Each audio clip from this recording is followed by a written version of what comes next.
Boa noite. Estamos aguardando só a nossa convidada, nossa debatedora, para que a gente possa iniciar então a live de hoje.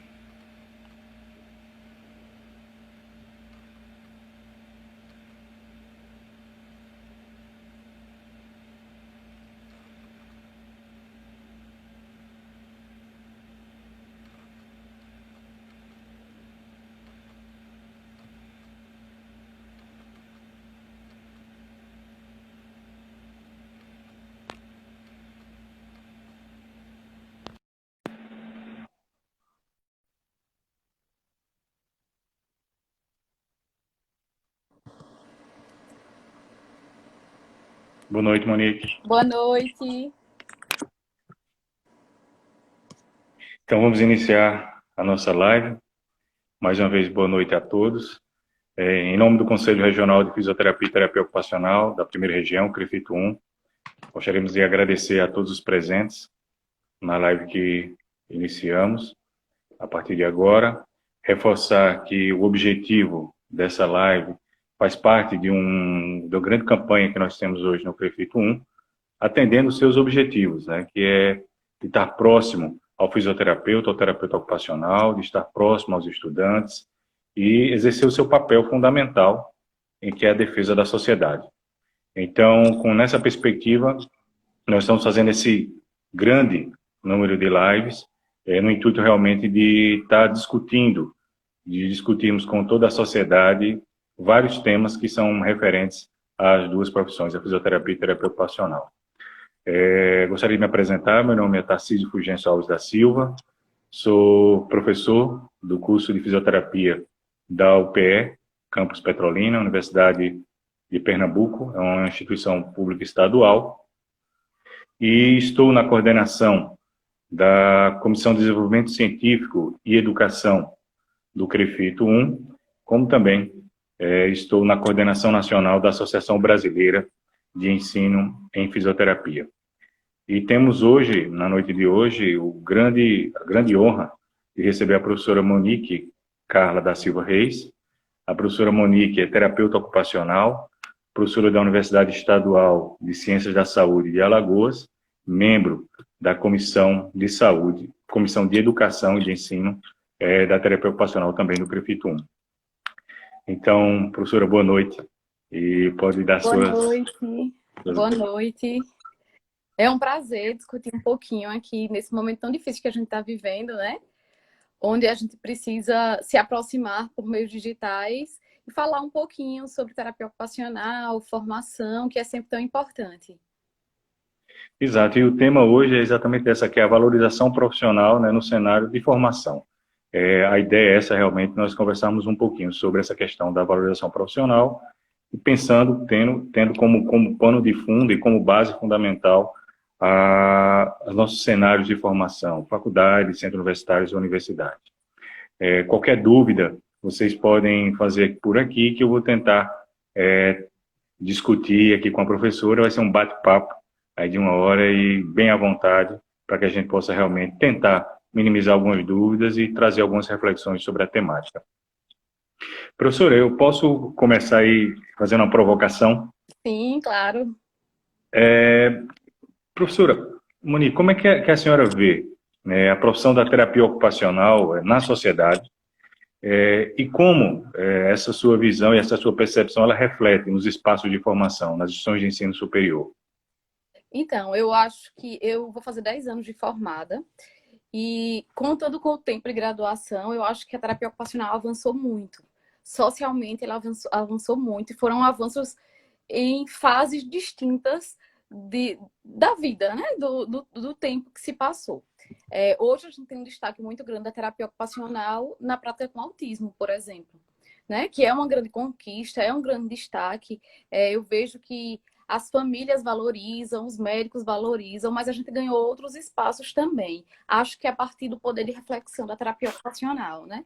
É uma profissão que ela transita ali em diversos setores e acho que tem uma formação muito rica que promove isso, faz com que o profissional terapeuta ocupacional ele tenha uma capacidade crítica de refletir sobre gestão, sobre educação, sobre os contextos sociais, e isso fez com que a sociedade começasse a perceber o terapeuta ocupacional, né? Tem muita coisa ainda que a gente precisa avançar em termos de reconhecimento, mas o cenário é positivo.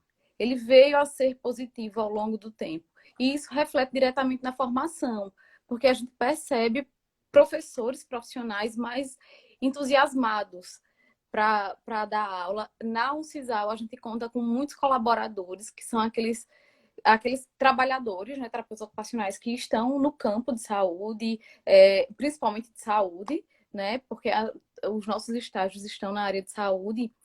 E esses colaboradores, eles enriquecem muito na fase do estágio, né? Ele recebe o nosso estagiário e ele é capaz de abrir os olhos do nosso estagiário para o mercado de trabalho, para a valorização profissional. Então, tudo isso reflete na formação, né? Na redução do abandono do curso, na perspectiva de campo profissional, de reconhecimento profissional.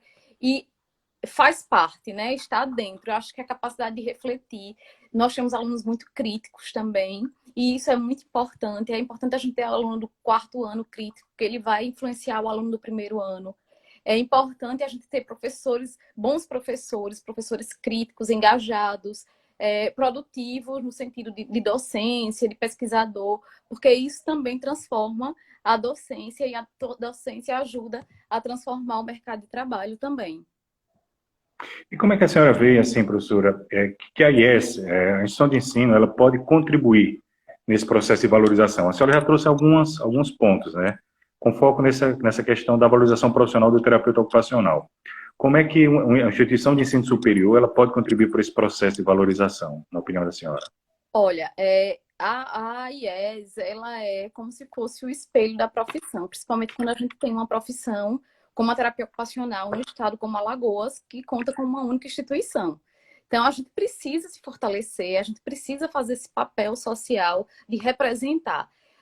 A instituição, ela representa e ela faz parte, ela colabora com essa socialização, com esse papel esse papel tão importante para a profissão, quando ela ajuda a divulgá-la, né? Quando ela abre portas dentro da instituição. Hoje, na Uncisal, nós temos vários gestores que são terapeutas ocupacionais, que acho que tem sido até uma descoberta dos terapeutas ocupacionais nos últimos anos, é essa contribuição com a gestão, né? Tem um colega docente que é secretário de saúde, secretário municipal de saúde, e aí a gente vem se descobrindo, eu vejo muito isso. O terapeuta ocupacional vem se descobrindo enquanto gestor.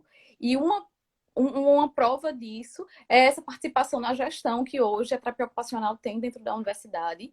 Acho que é muito importante para a universidade contar com o terapeuta ocupacional para executar algumas tarefas dentro da própria universidade. Então, quando a gente fala de ensino, hoje a gente sempre pensa na participação da educação inclusiva, né? A educação especial e inclusiva, ela faz parte de qualquer instituição de ensino.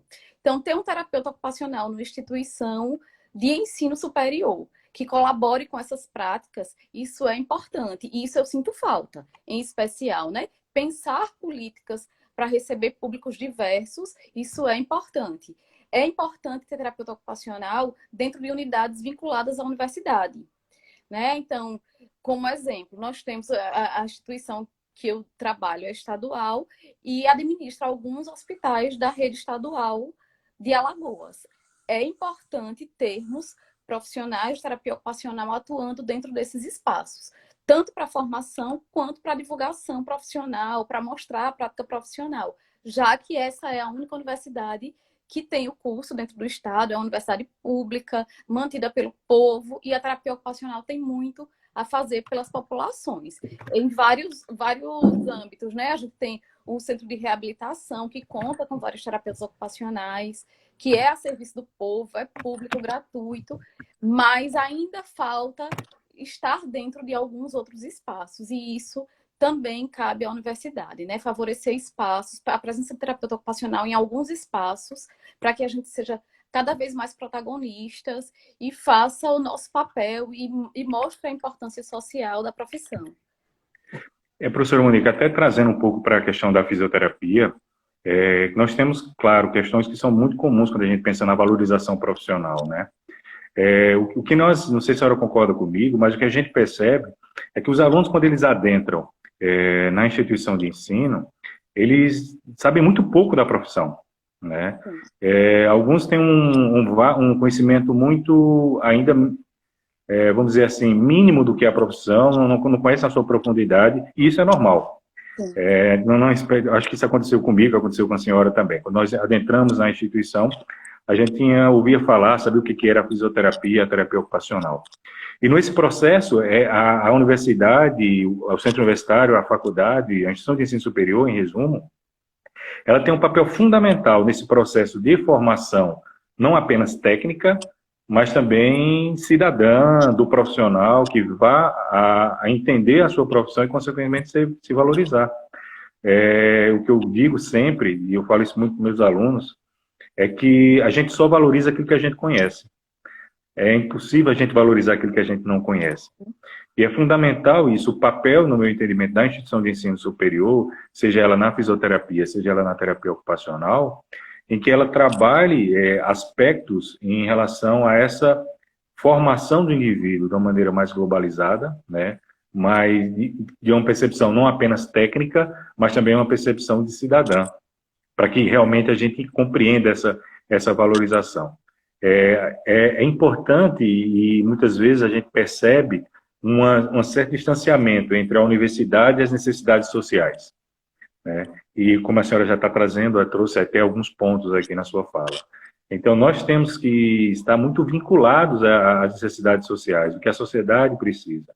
Porque a partir desse momento a gente consegue realmente ter uma valorização em relação à nossa profissão e, consequentemente, se mostrar à sociedade, né?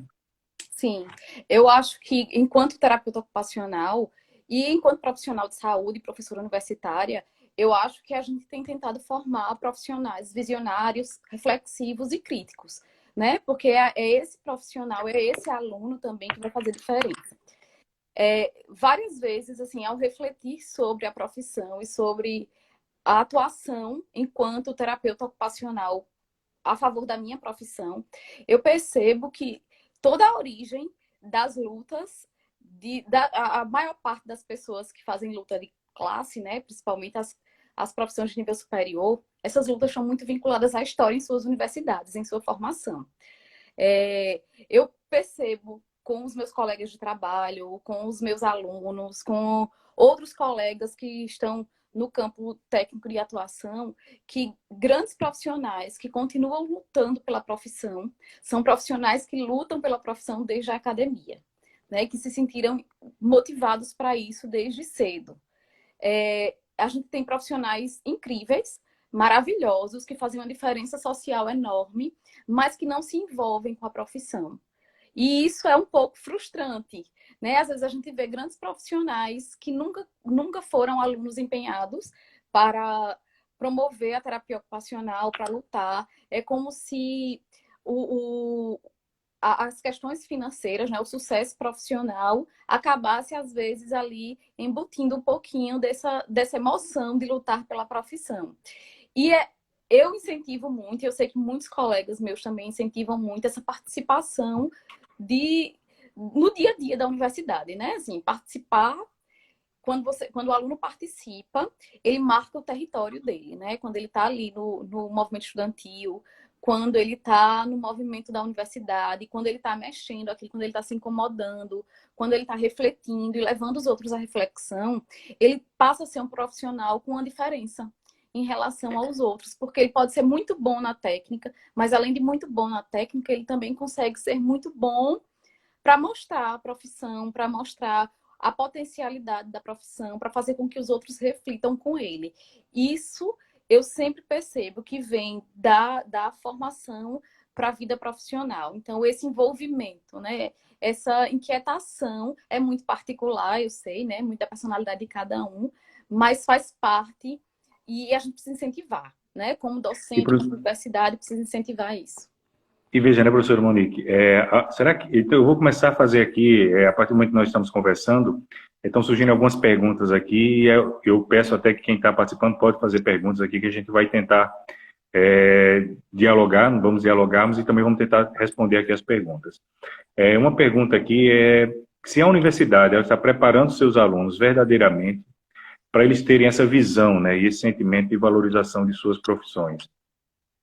Essa é uma primeira pergunta, eu vou passar para a senhora, depois eu vou dar minha opinião sobre isso.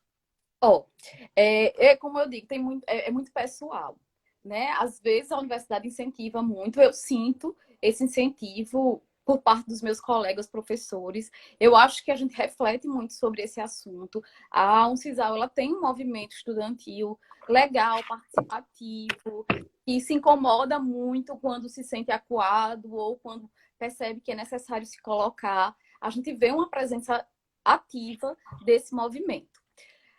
O que eu acho é que a gente não consegue, nunca vai conseguir atingir todo mundo. Na minha formação, os meus professores não conseguiram atingir a todos. Fora da minha formação também não, né? Enquanto docente, a gente também não consegue provocar isso em todo mundo. Eu também sou membro da Associação Brasileira de Terapeutas Ocupacionais, na Regional de Alagoas. Vejo que às vezes a gente se frustra porque a gente está lá chamando, vamos gente, vamos participar, vamos reclamar, vamos fazer isso. E a gente também se frustra porque nem todo mundo se movimenta. Isso traz muito da personalidade de cada um. Alguns preferem ficar ali, são mais tímidos nesse sentido. E isso acontece com o CREFITO, né, do envolvimento no CREFITO, que às vezes a gente reclama muito, às vezes a gente faz pouco, né, das possibilidades, das aberturas. Eu acredito que a universidade vem provocando, sim, essa aproximação, sabe? Acho que a universidade vem tentando, vem provocando, principalmente porque o curso de terapia ocupacional, ele transita em várias reflexões, no social, na educação e na saúde. Quando a gente vê que o aluno passou por algumas etapas do curso, a gente percebe ele ainda mais reflexivo, ele ainda mais provocativo, né? O professor Valdez, por exemplo, na universidade, ele dá o módulo de contextos sociais, que é novo, é algo novo, mas assim, claramente eu percebo quando o aluno passou pelo módulo de social, porque é aquele aluno que ele vai estar muito inquieto, mesmo que ele não goste, mas traz grandes reflexões para a vida desse aluno. E eu acho que quando a gente vai avançando nessa formação, a gente vai percebendo ainda mais, né? Eu acho que daqui a alguns anos a gente vai ter profissionais muito mais críticos e com um olhar muito mais afim para as questões sociais, mesmo que ele atue na educação, mesmo que ele atue em qualquer outra área. Eu fico pensando, sabe, professor Monique, uma das questões que quando a gente pensa o papel da universidade, vou chamar assim, o papel da de ensino superior, nesse processo de valorização da profissão, muitas vezes nós vemos projetos pedagógicos de curso que eles são espetaculares, enquanto escrita, né, enquanto documento. E até conclamo os alunos que estão aqui, e até os professores também, para que visitem, aprofundem a leitura sobre o projeto pedagógico do seu curso. Ele não pode ser visto como um documento meramente regulatório, né? Mas ele é a alma do curso. E o que é fundamental é que o corpo docente realmente incorpore, né? Incorpore essa questão e os valores que os projetos pedagógicos eles trazem, que muitas vezes eles estão muito alinhados com as diretrizes curriculares do curso de fisioterapia e terapia ocupacional, que na sua escrita eles trazem questões fundamentais em relação à valorização profissional, e quando incorporar isso, também que isso se materialize na sala de aula. Na fisioterapia, por exemplo, já dei aula em várias instituições, e muitas vezes a gente tem aquela disciplina de ética, de ontologia, de história da fisioterapia no primeiro período, e é ela que tenta resolver todos os problemas em relação à valorização profissional, né? Que esse tema valorização profissional ele seja transversal durante todo o curso, que todo professor ele fale sobre isso, que todo professor de fisioterapia e terapia ocupacional das outras disciplinas, né, mas que entendam essa característica. E quando a senhora fala do movimento estudantil, ele é muito importante, no meu entendimento, para a construção desse ser, né, desse cidadão. E o que é fundamental para isso? Nós temos, por exemplo, até mesmo um movimento dentro do CREFITO 1, que é o CREFITO Jovem, que ele vem exatamente no intuito de mobilizar, né, de mobilizar, que está vinculado à CDCE, de mobilizar os nossos estudantes para uma visão, muitas vezes, mais ampla desse contexto. Eu tenho aqui um comentário de um conterrâneo seu aqui, do Augusto, em relação também à importância do movimento associativo, né? A gente tem que mostrar para os estudantes, né, o falar do movimento associativo, o falar de sindicato, o falar de conselho, isso faz parte da formação e faz parte da valorização. Isso não pode, no meu entendimento, isso não pode ser um tema que fique à margem do processo de formação. Muito pelo contrário. E talvez não só é aquela disciplina lá, naquele momento que vai ser falado, mas durante todo esse processo. Não sei se a senhora concorda com esse posicionamento.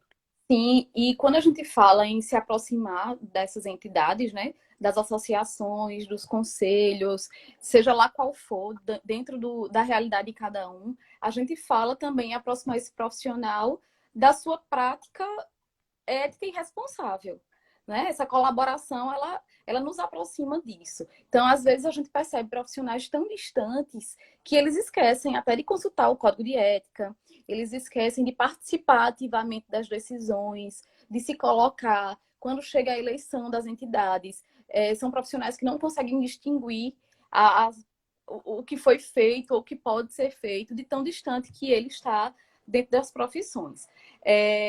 Acho que essa participação, ela é como se você cuida de alguém, né? Eu sempre digo que ser terapeuta ocupacional, assim como eu sei que você, enquanto fisioterapeuta, é parte da nossa identidade, né? A gente se apresenta, eu sou Monique, sou terapeuta ocupacional.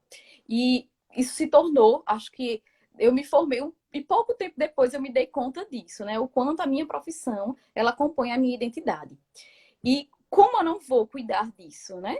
Como eu vou deixar isso de lado e vou usá-lo só para ganhar dinheiro? Isso, para mim, também foge um pouquinho das questões éticas e de valorização profissional, porque a valorização profissional começa por cada um de nós, né? Quando a gente incentiva outra pessoa a seguir a carreira, quando a gente mostra que o nosso trabalho ele é importante para o espaço que a gente ocupa, quando a gente incentiva o aluno a correr atrás, a buscar novas possibilidades, a seguir a profissão, isso é importante, isso é como se as associações elas fortalecessem isso, né? São profissionais de mãos dadas ali atuando em prol de algo, né? Quando a gente está junto, a gente se fortalece, a gente fortalece a profissão. Isso. Tem uma pergunta aqui, professora Monique, que é o seguinte: o que é que nós achamos, qual a nossa opinião sobre a formação do aluno na universidade? Se a gente deveria ter uma disciplina voltada a políticas profissionais, à parte da disciplina de ética profissional. Olha, eu acho que depende muito da realidade de cada um, né? Na Uncisal, por exemplo, a gente trabalha com módulos integrados chamados políticas públicas. Eu acho que esse módulo, ele meio que dá conta aí de incentivar bastante. Tem muito perfil do quadro docente também. Acho que em algumas instituições o aluno vai encontrar isso lá transversalizando todo o curso, né? Onde ele vai ter professores que incentivam, que trabalham as questões políticas, que mostram as lutas que a gente ainda precisa ter, as conquistas que já foram alcançadas diante da luta profissional. Outras situações talvez seja necessário a instituição de uma disciplina para se refletir sobre isso, né? Vou dar como exemplo.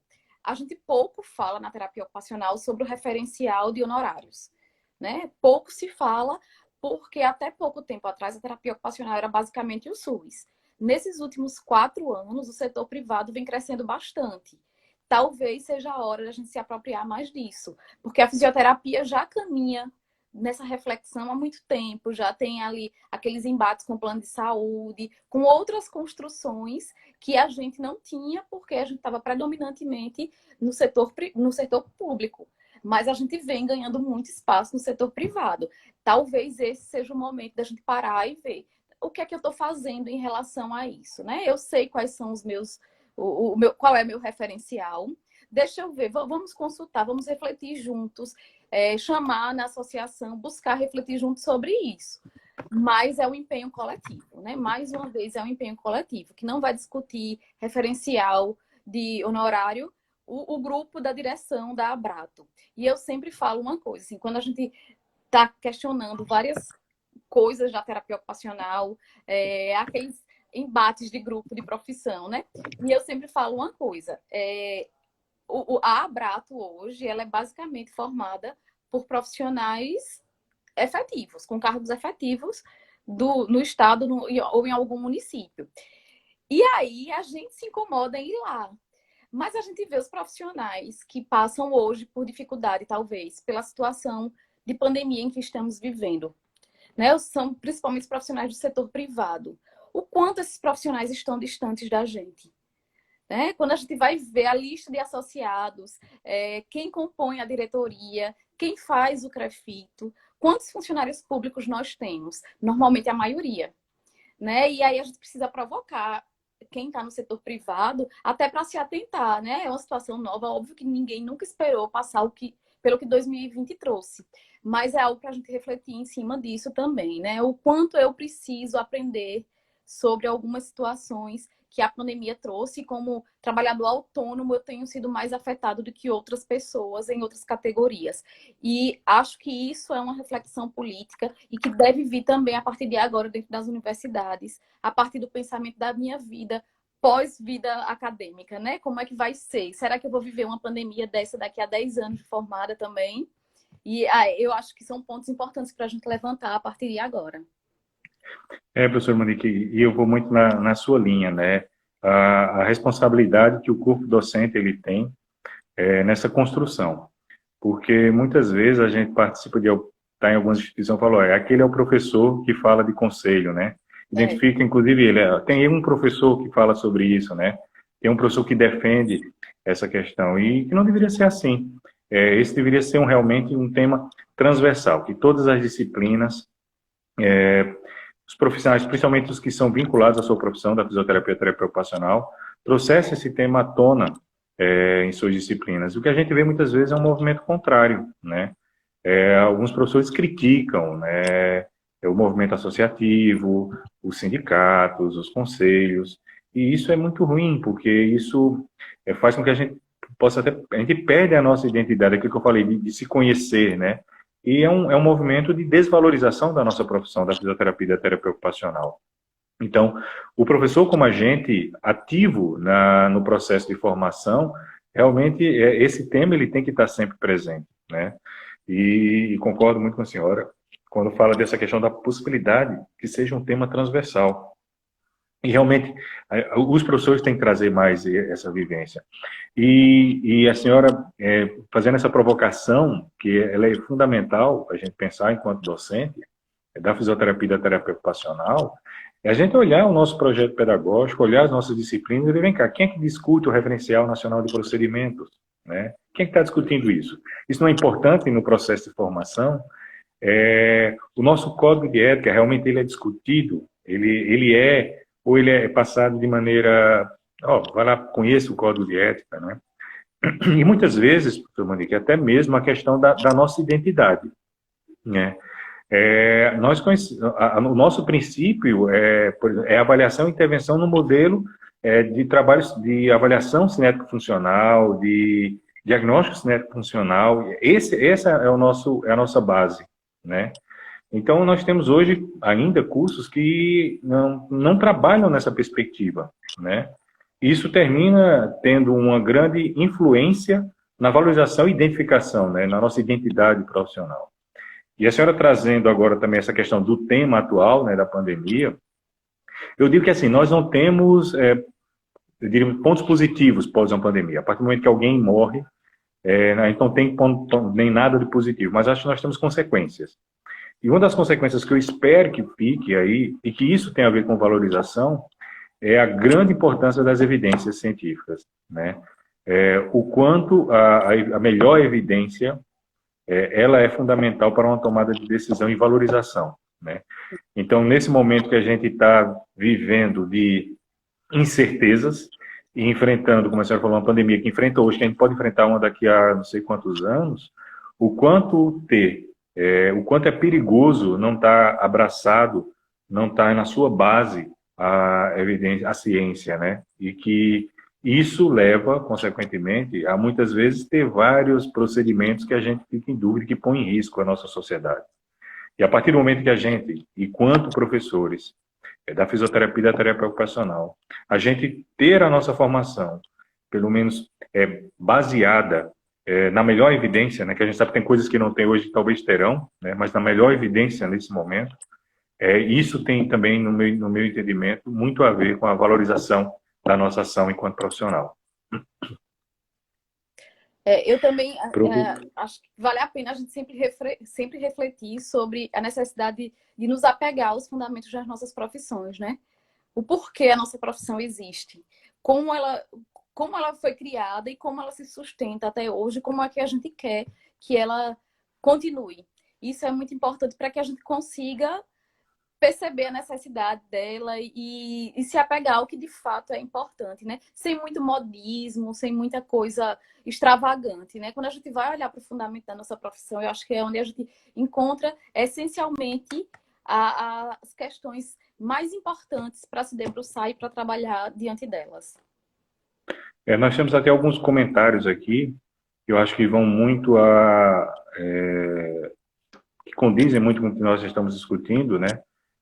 A Leiliane fala aqui que o corpo docente das universidades devem cada vez mais trazer as discussões políticas, profissionais, para dentro das instituições de ensino superior.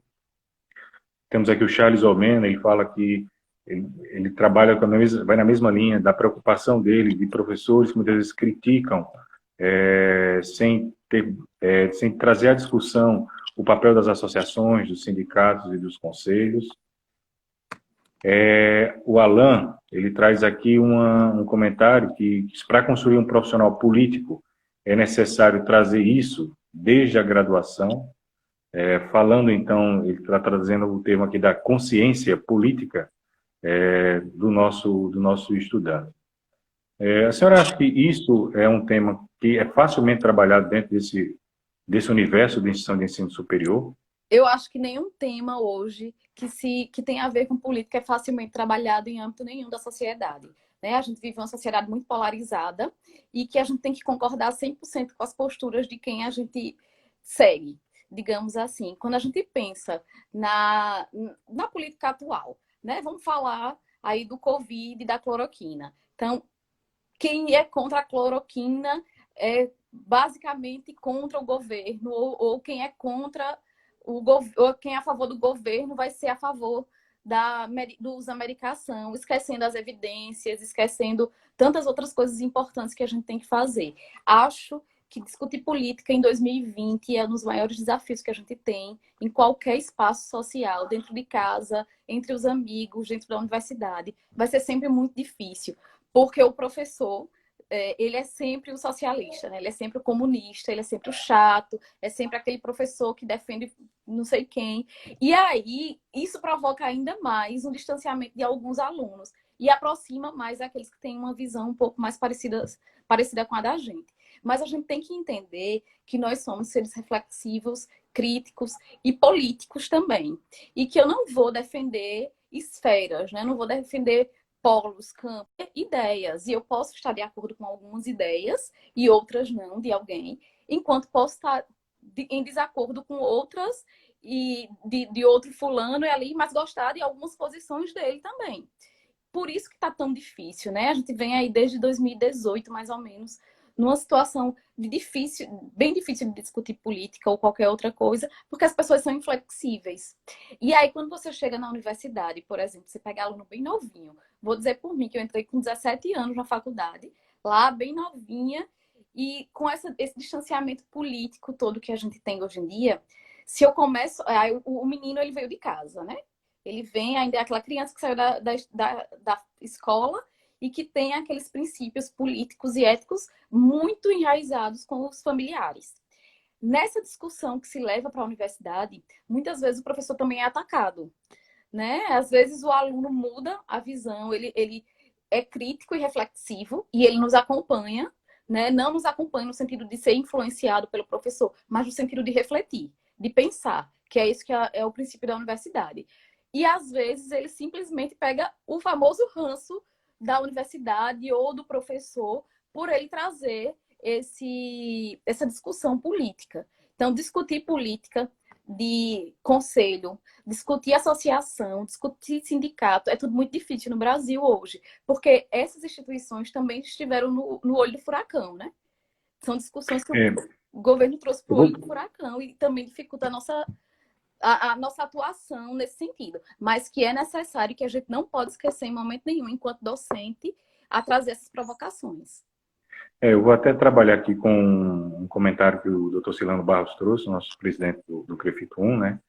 Que é, nós, professores, a gente também tem que levar a esse cenário, essa realidade da formação, uma grande diferença da politização e da partidarização, né? Que a nossa discussão é principalmente nessa característica de politizar os nossos, trazer a politização dos nossos estudantes. Ou seja, de tentar observar esse cenário, né, que nós estamos vivenciando, de que forma a gente pode transformá-lo para melhor, né? Que forma a gente pode trabalhar numa perspectiva de devolver ou então de dar à sociedade as condições necessárias para que ela possa viver da melhor forma possível, né? Então, é exatamente esse olhar politizado, né? E é um olhar interno, né, para se valorizar enquanto profissional, e um olhar também que tem que ser amplo, tem que ser externo, Sim. que é olhar o seu meio e de ver de que forma a gente pode transformar isso, né? É uma das coisas que eu sempre digo que a politização, ela, por mais que a gente trabalhe com perspectivas conceituais, né, de alguns conceitos, mas ela é uma questão atitudinal, ela é de atitude, né? Ela tem que ser uma atitude. Então, e que ela pode e deve, pelo menos nesse entendimento, ou então deveria ser motivada pelo cenário de formação, né? Pela instituição de ensino superior, que é um local plural, né? É um local onde a gente tem vários conceitos. Eu digo sempre que a sala de aula é um dos cenários mais complexos que existe no mundo, né? Então, nós temos ali muitas vezes 40, 50 pessoas com histórias completamente diferentes, com convicções muito diferentes, com formações diferentes. Então, que a sala de aula ela representa a sociedade. Sim. Porque a nossa sociedade que a gente vive é isso, né? É essa característica, essa pluralidade que nós temos. Então, esse entender, né, e diferenciar essa politização por partidarização, ela é fundamental. E nós, professores, a gente não pode, concordo plenamente com a senhora, se refutar do grande papel político que nós temos dentro desse processo de formação. Isso. Eu tenho mais alguns comentários aqui e dúvidas. Tem uma pergunta aqui que é o seguinte: se o ensino em terapia ocupacional e fisioterapia, hoje no país, ele, de certa forma, ele é uniforme, né? Se ele tem um processo de formação e ele do norte ao sul, do leste ao oeste desse país, pode ser caracterizado como uniforme, principalmente nesse aspecto de politização, se nós temos algumas diferenças no nosso país. Eu acho que a gente sempre teve diferenças dentro do país, né? Alguns marcos de demandas regionais também, porque o próprio projeto pedagógico do curso, ele é construído de acordo com as demandas regionais. E a gente vive num país muito grande, com diferenças muito grandes, né? Populações muito distintas. Se a gente pega a população do norte, do nordeste e do sul, a gente vê países distintos ali, né? Características regionais, de saúde, epidemiológicas bem diferentes. O que uniformiza a prática do ensino são as DCNs. Então, a DCN da terapia ocupacional, acho que é 2002 ou 2003. A gente está esperando sair a DCN mais recente, e é ela que coloca os princípios básicos que a gente tem que seguir. Então, quantas horas mínimas o curso tem que ter, quantas horas de estágio, quantas áreas de estágio, quais as disciplinas básicas os cursos devem ter para estarem ativos. Então, a DCN, do curso de fisioterapia, do curso de terapia ocupacional, do curso que seja, as DCNs elas vão direcionar a um campo comum, né? Uma formação mais aproximada. mas o projeto pedagógico ele vai diferenciar conforme a regionalização, né? Então, o projeto pedagógico do curso de terapia ocupacional da Uncisal, ele é feito pensando no estado de Alagoas. Né? Quais são as nossas demandas, quais são as deficiências, qual é o público, como é que se comporta em termos de saúde, de contextos sociais e de educação inclusiva esse estado. E aí o projeto pedagógico é pensado para isso, tanto no curso de terapia ocupacional quanto no curso de fisioterapia. Ele vai atender demandas específicas da região, mas ele precisa seguir o padrão que é colocado na DCN, que é um padrão mínimo, né? E cada um vai colocar ali a característica regional. Isso, nós temos também na fisioterapia no mesmo sentido, né? Nós temos as nossas diretrizes 2002, trabalhamos enquanto a Benfísio e o Conselho Federal em relação a uma proposta, né? Uma nova diretriz, mas a diretriz o próprio nome já diz, né? Ela é uma diretriz, ela direciona, mas cabe a cada região, cada instituição, ela dá o seu tom, né? De acordo com as necessidades sociais, aquilo que a gente falava no início, né? E a instituição ela tem que se aproximar das necessidades sociais e, consequentemente, a partir dessas características, esse projeto ele é construído. Mas existem coisas e temas que eles são essenciais nesse processo de formação, que é o que a gente está discutindo esse. Um deles é a valorização profissional, principalmente por meio da politização, da discussão e de uma visão política do contexto que a gente vive. Nós temos aqui alguns comentários e que nós temos que diferenciar, indo muito na nossa linha de política e politicagem, que é fundamental que as instituições elas possam trazer essa consciência política e que isso inspire os nossos alunos, né? E que isso tem um papel fundamental do professor, né? Um comentário aqui da Aline, acho que ela é da Unicisal. O Charles, ele fala que a política ele faz parte de tudo, e tem que fazer parte, consequentemente, então, da universidade. A Kelina, ela diz que a valorização profissional, não há valorização profissional sem conscientização política. Não é para política partidária. Nossa responsabilidade profissional no indivíduo e coletivo é defender os projetos em saúde. Né? E concordo também, acredito que a senhora também, né, professor Monique? Temos aqui mais um comentário, que a política são dois extremos. Um puxa para um lado, outro puxa para o outro, e muitas vezes a razão é esquecida. E que isso não deve ser, essa política partidarizada, ela não deve ser o que a gente tem que discutir, mas principalmente a macropolítica. Né? Temos aqui uma pergunta, que se nós temos alguma notícia sobre, em relação à carga horária de estágios, 62%, eu não entendi a pergunta, eu não sei se está falando daquela questão da antecipação da colação de grau, que é 75%, para falar a verdade, então acho que a Que é pessoa opcional, né? E que é opcional para a instituição. que a pessoa, eu acho que é a Leila, se ela puder esclarecer mais um pouquinho a pergunta, fica melhor para a gente saber do que se trata. Mais um comentário, perguntando assim, o quanto o professor ele pode inspirar o aluno, né? E como isso pode ser feito? Eu acho que o professor, eu acho que é uma coisa tão automática, sabe? Essa relação de influência, de ser capaz de despertar alguma coisa no aluno, é muito natural. Acho que tem professores que são um pouco mais distantes, que dão sua aula e fica ali naquele pedacinho e pronto. E tem aquele professor que se envolve mais. Geralmente é esse professor que tem uma maior capacidade de influenciar. Ou às vezes é até aquele professor que pontualmente dá sua aula, mas que ele é tão bom, ele domina tanto aquilo, que ele mexe ali com o aluno, ele faz o aluno ter vontade de ser assim também. Eu vejo isso porque eu me inspirei em muitos professores. Eu gosto de diversas coisas, eu sempre digo, eu gosto de ser terapeuta ocupacional, porque eu acho que eu gosto de tudo que a terapia ocupacional faz.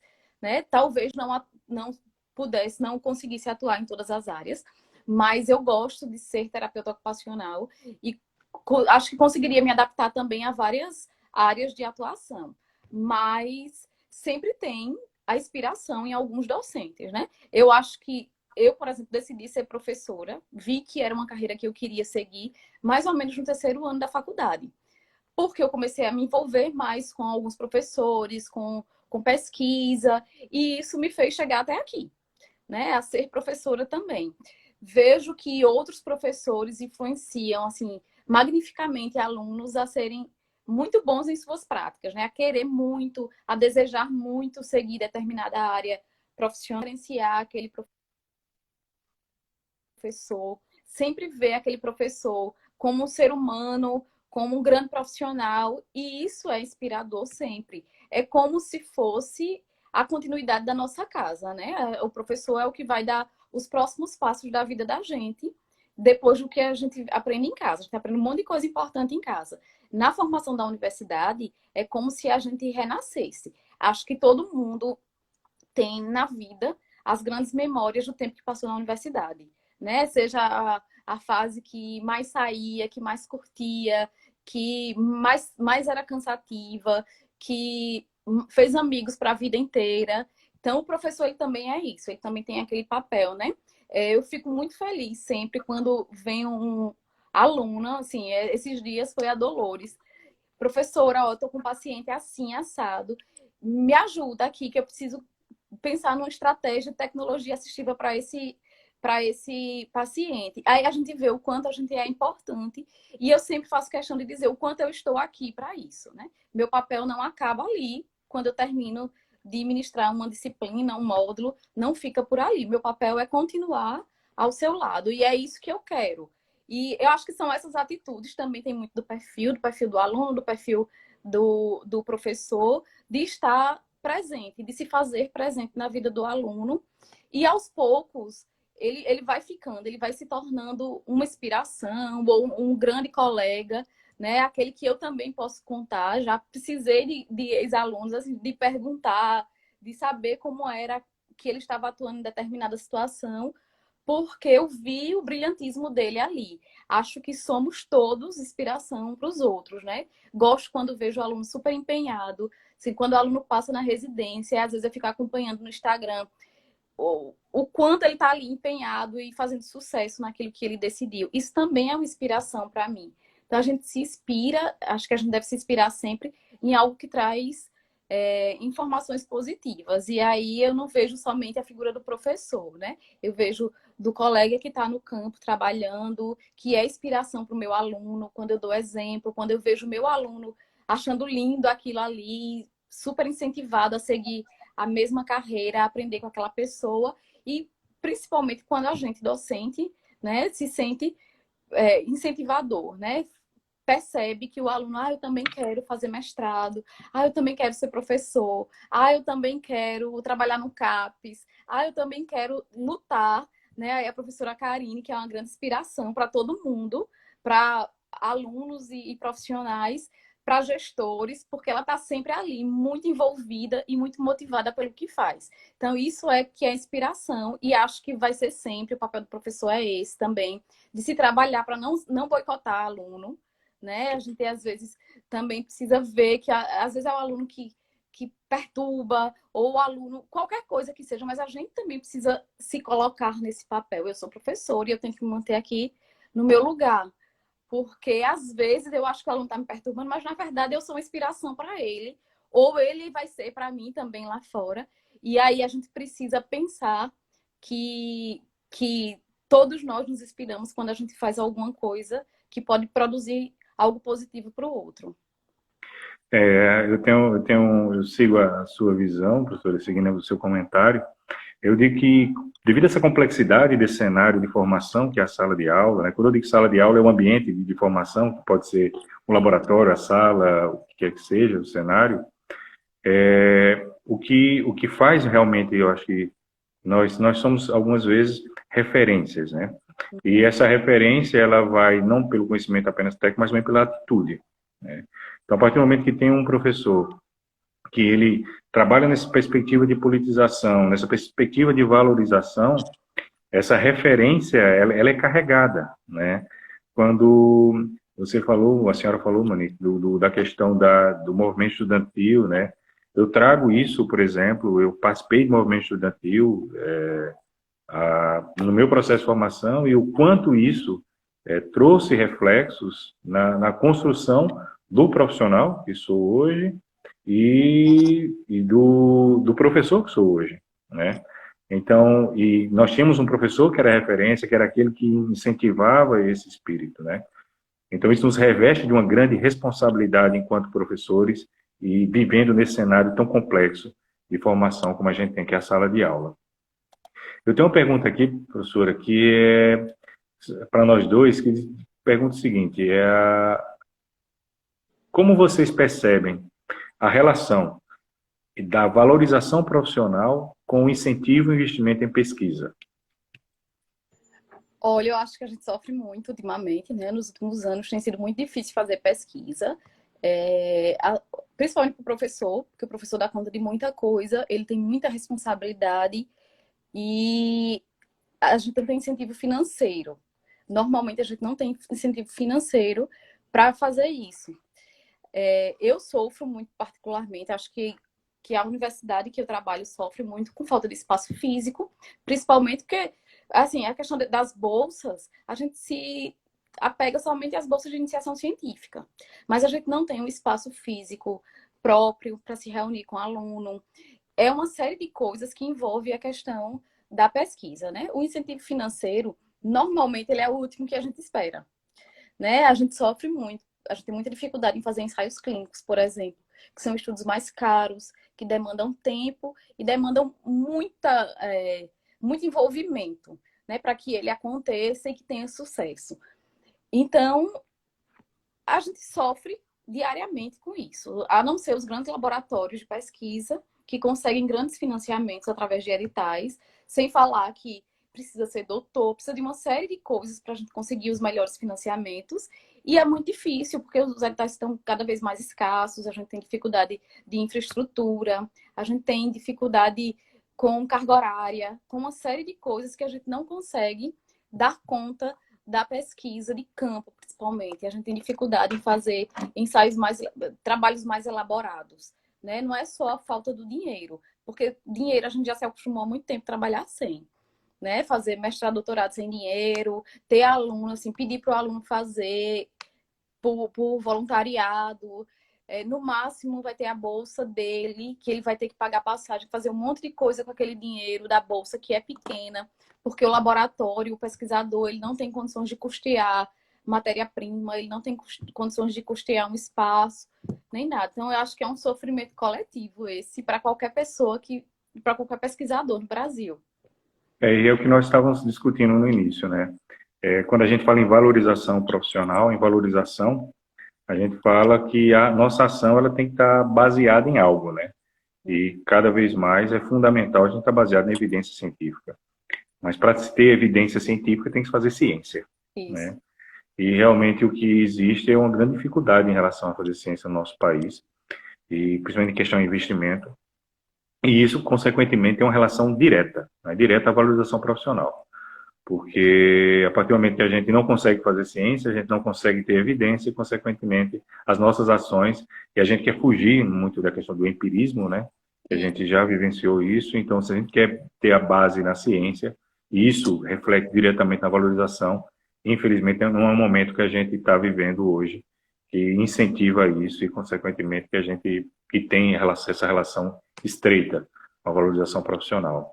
Temos alguns comentários, nós estamos já nos aproximando aí do final. Temos aqui um comentário que a politização durante a formação deve permear todas as disciplinas, os projetos de curso em vários momentos, algo que a gente já discutiu. Tem uma pergunta aqui que, por conta da carga horária, em conformidade com o MEC, é uma carga horária mínima e máxima nos cursos de fisioterapia e terapia ocupacional. Então, carga horária mínima, 4.000 horas para fisioterapia e terapia ocupacional. Eu não lembro não agora. Eu não lembro, Tá. Eu sei que a gente já está se adequando por conta do que vem nas novas DCNs, mas eu não lembro a carga horária mínima agora. A fisioterapia, 4.000 horas carga horária mínima, a máxima a gente não tem teto, tem um mínimo. Tem alguns comentários aqui, professora Monique Lili, dando os parabéns, falando que a senhora é uma inspiração. Mais um comentário falando que é muito difícil, é muito triste, né, esquisito a gente ver profissionais avessos a dialogar sobre políticas públicas em saúde, reconhecer a quem defende a saúde, quem investe em saúde, e depois fica cobrando a questão de piso salarial, né? Ela entende com isso e também compreende isso como algo que é estranho. Você cobra, e depois você exige, né, essa ação do piso salarial e não quer discutir a questão das políticas que são fundamentais.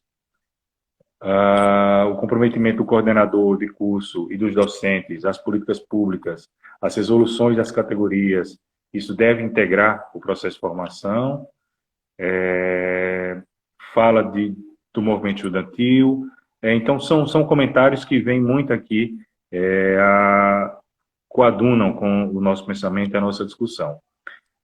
Professora Monique, nós estamos a 5 minutos do final, e nas lives eu acho muito triste quando acaba e a gente não consegue se despedir bem, falar, fazer um fechamento. Então eu vou deixar, podem ainda fazer perguntas, mas eu vou deixar um tempo aí para a senhora fazer suas considerações finais, para que eu faça as minhas também, e consequentemente a gente possa então fechar a nossa live. Eu quero primeiro agradecer a todo mundo que participou, que interagiu.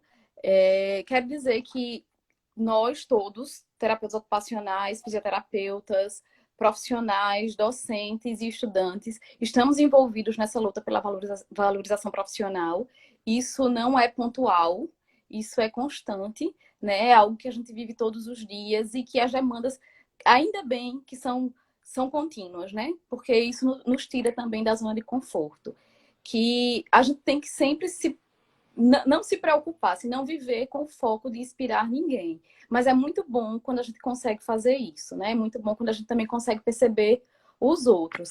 Eu percebo dentro do meu grupo de trabalho a admiração mútua que temos, o quanto cada um tem um pouco para inspirar o outro e o quanto esse movimento é importante para o curso e para o nosso aluno, né? Admirar o colega que está indo muito bem na gestão, o colega que tem feito uma grande atuação no campo profissional fora da universidade, entre outras coisas. Isso é muito bom para a profissão, né? Isso é muito bom profissionalmente para cada um de nós e, em especial, para a profissão e para o nosso país, que precisa da nossa profissão. Além disso, reforçar o quanto é importante a gente estar próximo das nossas associações, dos nossos conselhos, sermos participativos. A gente não precisa estar lá todo dia, mas a gente precisa ser participativo, sim, né? Leilane tinha falado aí o quanto é importante a gente fortalecer a associação, para se fortalecer também, para fortalecer nossas práticas, para brigar pelos referenciais de honorários, para questionar valores de salário de concurso público, para atuar de forma digna, seguindo princípios éticos e tudo que esteja de acordo com a nossa prática profissional. E, acima de tudo, respeitar a fundamentação das nossas profissões, né? Para que assim a gente consiga torná-la verdadeira, né? Tirar esses modismos. A gente falou um pouquinho de PPC. O PPC ele traz ali também, né, a nossa formação generalista. E insistir nisso, né? A gente não tem que sair da universidade formado nisso ou naquilo. A gente tem que sair fisioterapeuta e terapeuta ocupacional. E isso vai nos fortalecer porque o respeito é o fundamento da nossa profissão. Professora Monique, em nome do CREFIT 1, gostaria muito de agradecer as suas contribuições na noite de hoje. Dizer que essa é uma discussão que sempre me chamou a atenção e as reflexões que a senhora traz, a nossa conversa aqui, agradecer a todos que participaram com seus comentários, com suas perguntas. Digo que nós temos, acompanha a nossa hashtag Eu Batalho por Vidas, né, que era a campanha do CREFIT 1. Convido a todos para continuarem em nossas lives, assistindo às nossas lives. Às 20h30 hoje nós teremos uma live sobre ré e evolução profissional na fisioterapia com a doutora Rebeca Borba e o Dr. Wilderberg Alencar. E reforçar isso, que nós temos realmente que lutar pela valorização das nossas profissões da fisioterapia e terapia ocupacional. Que esse seja um compromisso não só do Conselho, da Associação, mas de cada um que esteja envolvido nisso. Que a partir do momento em que nós valorizamos a nossa profissão e defendemos ela, nós estamos defendendo a sociedade. Então, muito obrigado a todos. Eu que agradeço.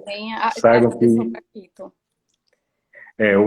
o papel do CREFIT 1 de estar próximo, então, à nossa sociedade, ela se faz presente. A partir desse momento, apesar desse momento tão difícil, essa é a maneira que nós temos hoje de estar próximo da sociedade, de todos aqueles que nós defendemos. Então, muito obrigado a todos, fiquem em casa e valorizem a sua profissão.